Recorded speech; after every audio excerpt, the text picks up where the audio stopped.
plus tax, where we give our 2 cents and a little extra on all things pop and college culture.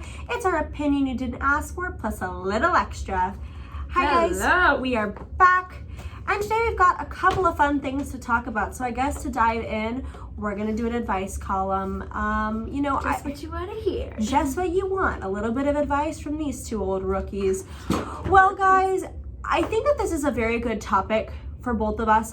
We're very well versed in the subject, something that we're actually very knowledgeable on, believe it or not. I think that because this is something that we both are currently experiencing, we do have good knowledge on the topic and good advice. So today's advice column, advice topic is, at least we think it's good. Yeah.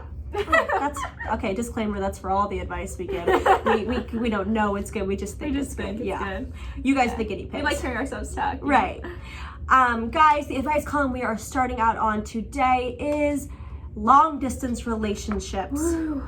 More specifically, I think that this is for couples who are not starting out in a long distance relationship but are transitioning into a long distance relationship. And then I think when we mean long distance, we don't mean like, oh, you guys live 20 minutes away from each other. It's like I live 4 hours away from my boyfriend and she's a whole state away, right?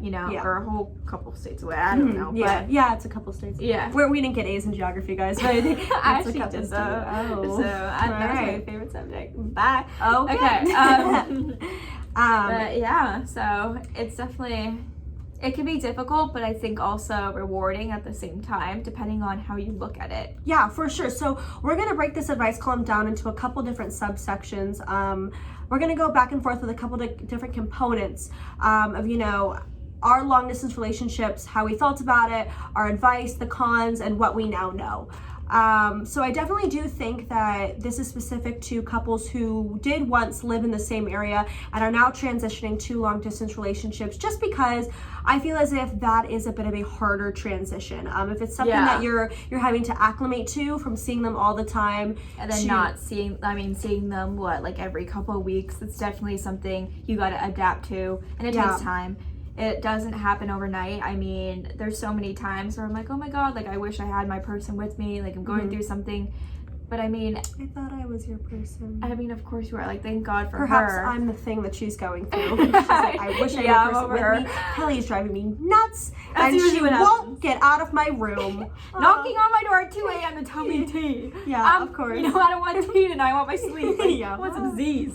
But, where was I going with this? I don't even know. That, it is something that you have to grow on. I mean, let's just jump in right to questions. Shayna, tell me, how did you feel initially going into, from having a relationship be at the same town to transitioning into a long distance relationship? How did you feel going into it initially? At first, I'm going to be honest, I was terrified because, I mean, that's 4 hours away. That's hard. We weren't used to that. And I was just kind of questioning everything. Well, what if this happened? What if this happened?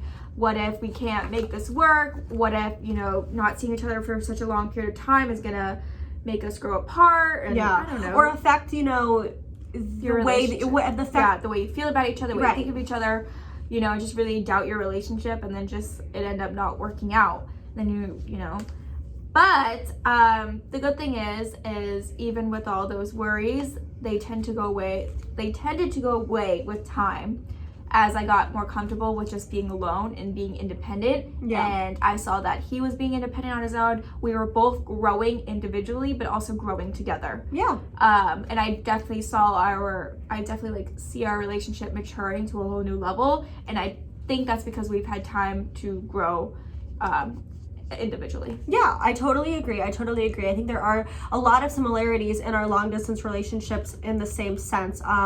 Me personally, initially going into a long distance relationship, I had kind of anticipated it throughout the entire time in which we were together in the same town, because I knew that it was eventually coming with grad school and moving out of different areas and such. But I think I was confident in the long distance relationship. Of course, I wondered, what the dynamic was going to be like. But I guess let's bounce into something else. What's a piece of advice that you would give someone who is going into a long distance relationship? If it's a piece of advice, I just think it's like something I could just maybe tell you, is just learn how to be comfortable on your own. Yeah. You know, I think that was my biggest fear was, oh my God, am I gonna be okay alone, like all at night? And like, you know, if I'm like having such a bad day, I want to go home and be with someone. But little did she know, she wasn't going to be alone. I was going home to her instead. Because I am knocking on her door every single 5 minutes. Shayna? Hey, Shayna? Yeah. Hey, Shayna? Yeah. And it's really, it's about effort. It's about trust. I mean, you really have to trust each other. You have to trust yourself. And the effort has to be there too. You know, it's like, yeah, definitely a two-way street. Yeah. You know, there can't always be someone going to see the other and then the other not coming to see them as much. Right. It has to be equal effort. There has to be, I mean, I talk on the phone with him all the time. Mm-hmm. So I think that has to be equal as well. But what about you? What is your advice? I think that definitely the advice that I gave myself prior to going into the long distance relationship that I truly do stand by is, you know, if I could put it into a simple sentence, you decide if it works. And I say that not in the sense of, you know, of course, it's a two-way street, but truly, I think the death of all long-distance relationships is not being strong enough mentally and truly deciding for yourself, this isn't working for me. Yeah. This is too much. Yeah. I'm not hearing from him enough. I don't know where he is every 5 minutes. You truly decide when something is okay for you and when it is not. And if you mature up prior to this long distance relationship occurring and you say to yourself, this is the situation, this is how it's going to be, and I am going to be okay with it and have patience, I promise you will have a lot better chance of your long distance relationship working out. If you decide for yourself that it's too much, that the distance is too much, that not seeing them every single 5 minutes is too much, that not hearing from them all the time is too much, then truly that is your decision as to whether you can handle it or not.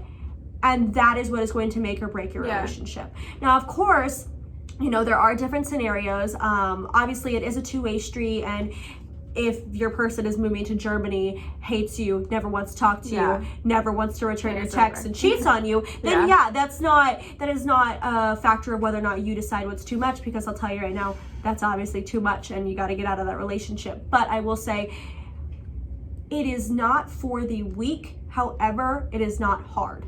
That is truly how I feel. Yeah. I feel that you have to have a strong mentality and a lot of patience of going into a long distance relationship. Just have to have patience, trust, and acceptance. I knew I didn't want to lose him. So I really thought to myself, I was like, if you want this so badly, you're gonna make it work. You're gonna find a way, because I mean, I would hate the alternative, which would be losing someone. And then also what Kelly and I have talked about before is that when you see each other, it's way more meaningful than just seeing each other every single day. I mean, now. All right, let's run through some of the pros. Go ahead. Pros: when you see each other, you know, it's literally you get this burst of excitement, oh my God, I'm with my person again, and I only have these 2 or 3 days to be with them, so I'm gonna make the best of it, and I'm gonna do everything I can to, you know, have a great time with a limited amount of time we have. So I think that's a pro. Pro is growing. I'm huge with growing, and I think that's so important for your relationship. Another pro, what do you think? I feel like all the pros that you just said, I definitely think are the pros that I would agree on. I think that, you know, distance does make the heart grow fonder. And having the ability to force yourself, whether you want to or not, to find yourself as an individual and focus on you really does allow you to establish yourself in your career, in your friendships. More motivated to for sure. I think that also it definitely is a pro, because in the sense, if it does work out, it truly is a test and a sign of how strong your relationship is. If you are compatible as two peas in a pod and compatible miles and miles apart, you probably are right for each other completely, because love knows no distance. Yeah, that's true. And I was talking to my brother the other day, and he honestly said something that stuck with me, because sometimes, you know, I do get lonely, I'm not gonna lie. And he was like, enjoy your alone time now, your time with yourself, because one day you're never gonna be alone again. So he's like, enjoy it now, you know. So I'm like, okay, that made sense. But I totally agree. I think we, in long distance relationships, we don't think they're a bad thing at all. 110%, if we're ruling in on a finalized recap of this advice column, we say go forward with your long distance relationship. Do it. At least try. At least try, because if you love this person, it is 110% worth it. You know, there are pros. I would say a con would probably be having to be a lot more aware of picking and choosing your battles, just because, you know, when you are living together or living in the same area, picking a nitpicky fight is not the end of the world. Yeah. But if you are only visiting each other for 2 to 3 days and you're not going to see each other for an entire month, picking a nitpicky fight and bickering is going to make you feel so much worse and so guilty, because you spent the limited amount of time that you had with them bickering, arguing. So I definitely think that it does make you mature in and out of the relationship. Right. But yeah, guys, I guess that's our advice column for long distance relationships. Moving into another topic of someone else's relationships, plural being the key word there. Guys, The Bachelor is a mess. Yeah, it's a mess. An absolute mess. I don't even enjoy watching it anymore. I can't even keep up, guys. The Bachelor is an absolute mess. As far as Hannah Ann goes, absolute sweetheart. Her hometown date went good, aside from the fact that she just is very young. And I truly do not see her walking away from the show as Peter's fiance. I do see her possibly walking away as a girlfriend, but nothing above that level. Right. At least for now. Yeah, I don't see that.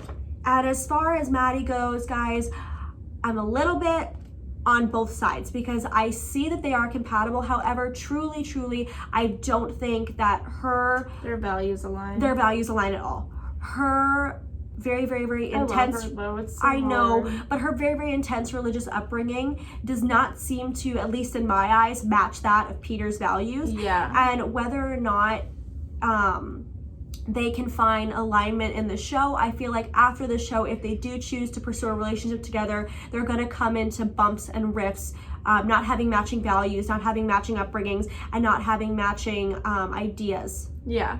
So we shall see, guys. If I can give my one prediction, I don't think Peter's walking away with a wife. I don't think he's walking away with a wife at all. But that's honestly, he just, did not play the game well. The decisions he made, the drama that he let persist, just, I don't know. This Bachelor season has been an absolute mess, and I have to say, guys, I think it's more about gaining. It's always a mess. I have to say it's more about gaining the Instagram likes now than it is about gaining a wife or a husband. I think the show has completely changed the trajectory of the contestants' purpose for coming on, and I think we are seeing that unfold live in front of our eyes. On our TV screens. But in a little bit of more lighthearted news, guys, Joe Jonas and Sophie Turner are expecting their first child. The baby. And this is just so adorable, guys. We are so excited. I definitely think that they will be probably... Did they say the gender? I don't think they know yet. Okay. I don't think they know. I think that this is the very first rumor report that they are expecting a child. Definitely excited for this. I think that they will definitely be an adorable couple as parents. My current favorite celebrity parent pair is Chrissy Teigen and John Legend with Luna. I absolutely love them. I find them adorable. I love her on Twitter. I absolutely love her. And so I am very excited to see this family unfold, guys. We are definitely fans. All right, guys, as we bring this chat to a close, we want to thank you for tuning in, and to hear us on the go, you can listen to our podcast at 2 Cents Plus Tax, and also you can watch us on YouTube, where you can find new episodes, and then you can follow our personal Instagrams at Shayna_Alexis, Kelly_Gilmore, and our page Instagram at 2 Cents Plus Tax. Thank you so much for listening in.